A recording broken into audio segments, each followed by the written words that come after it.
Hi, I'm Rachel, and this is my May 2022 book haul.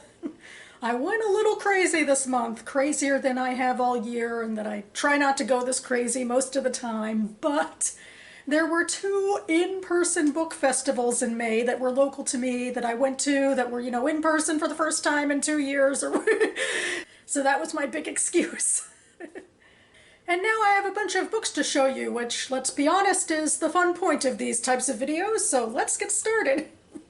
The first book festival I went to is a very small one called the Literary Hill Book Fest, which takes place in Capitol Hill in Washington, D.C. And they just rented out a big room in Eastern Market, and mostly what it is a setup of local authors and local organizations hawking their wares. And, there was a little bit of stuff for the kids and a little bit of panel stuff for adults, but much less than, the other book fest I went to this month, which I'll get to in a moment. But anyway, my big idea for this book fest is just to go on for a little while and to take a look at, local authors and local organizations and, pay some respects after these long years of COVID and get some good books out of the deal, hopefully. So the first book I picked up is this one, which is actually an anthology of This Is What America Looks Like. It's a anthology of Washington area writers writing fiction and poetry. And it was published by the Washington Writers Publishing House. Here's their bookmark that I got with it. And yeah, a local anthology of poetry and fiction seems right up my alley, especially the short stories, to be honest. And in that vein, I might go ahead and put this on my 2023 list because in February I tend to read literary journals and anthologies, so this could fit the bill quite nicely. The second book I have to show you is also, I guess, the same sort of indie press deal. This is The Living Waters by Dan Fitzgerald. He is a local author who was selling his books, and he didn't self-publish. I think technically this publisher is a little bigger than him, but not by much. It's Shadow Spark Publishing, which I will link down below. This is a fantasy novel, and I do enjoy some fantasy. I don't usually read small press fantasy, so it's kind of exciting to get that chance. And I think the way he marketed this was like non-military or non-sword fantasy, which to me really spoke to me. Like I like going in other directions myself, so good marketing ploy for me. So hopefully I'll enjoy it. And here is another bookmark. This is just of the book and a couple of the characters. I think there's a little bit of romance in this one as well.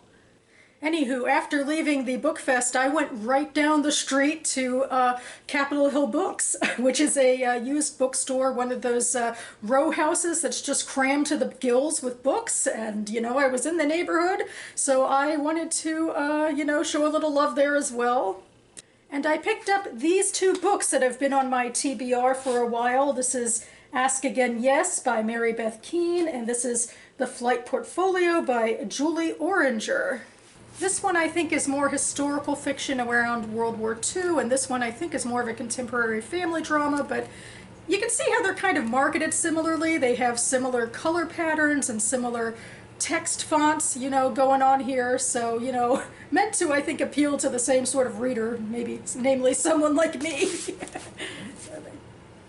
And this one's a Book of the Month one, which I always find exciting because, I don't actually sign up for that book box, but it kind of feels nice to be in the loop, too. Okay, and from here I'm going to jump forward a couple of weeks to the Gaithersburg Book Festival, which is a much larger book festival taking place in my county in Maryland. And in fact, I made a whole video on the Book Fest, which I'll link down below, where, I showed you a little bit of the panels I went to and some B-roll. And so there's just a lot going on. It was really fun. So one of the first things I did upon arriving at this book festival in the morning was sit in on a panel of short story writers and then get two collections signed. This is Admit This to No One by Leslie Petrick, and this is No Diving Allowed by Louise Marburg.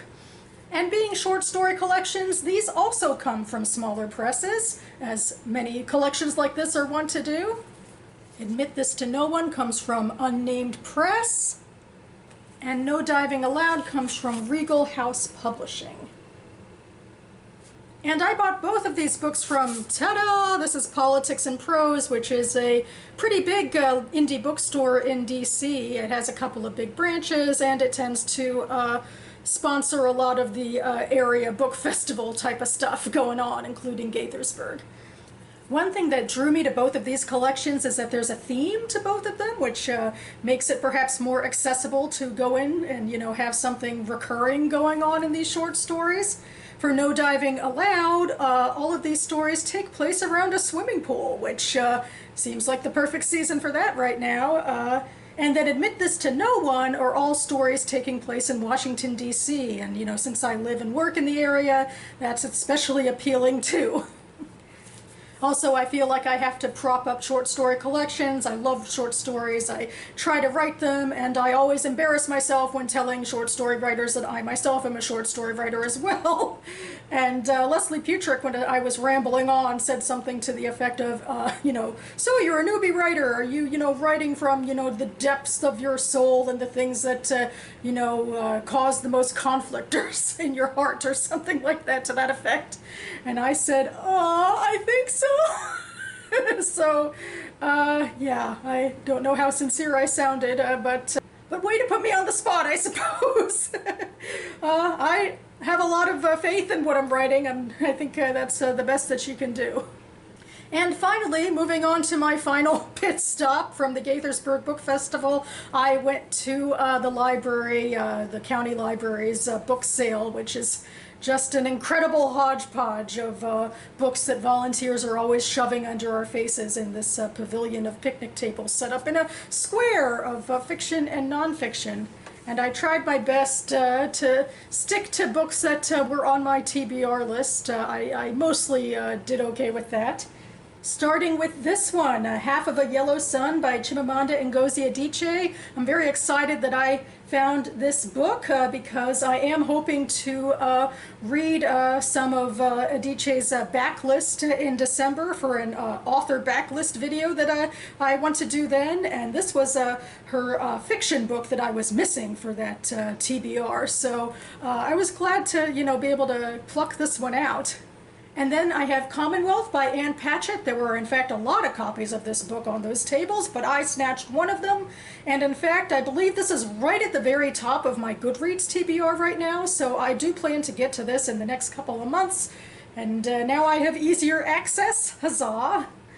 Then here's something I plucked out of a pile of books. I almost missed it as I was getting near the end of fiction.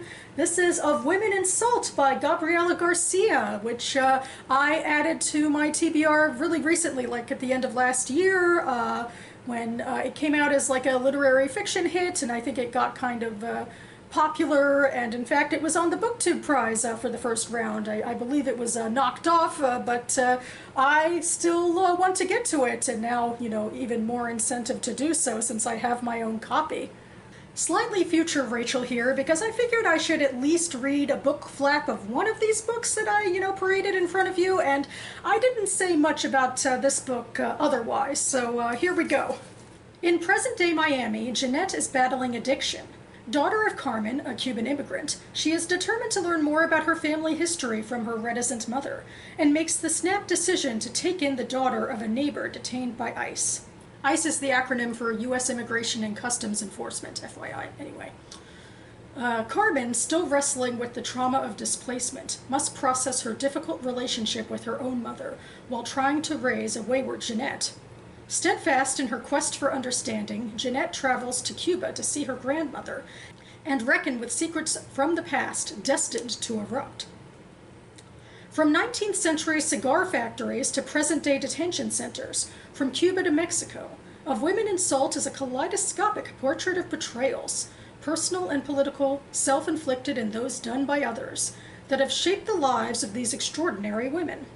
A haunting meditation on the choices of mothers, the legacy of memories they carry, and the tenacity of women who choose to tell their stories despite those who wish to silence them. This is more than a diaspora story. It is a story of America's most tangled, honest human roots. So Yeah, I mean, this is like my wheelhouse all over it. It's all about women's stories and the relationships between female relatives, and yeah, I love it. Seems like a lot to cover in such a slim book, but I have high hopes. And finally, I have my cheat book with The Pool of the Stars by Emma Donoghue, because this was not on my TBR list. I knew about it, but for whatever reason, I didn't put it on. But when it was, staring up at me for, $3 at the used books sale, suddenly I was like, I want to give this a go. Why not?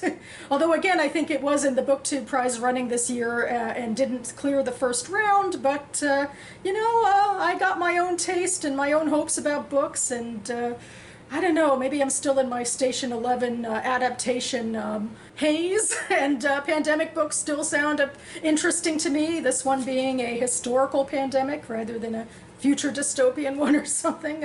And I've been curious to try Emma Donoghue, so here we go, it's going on my list.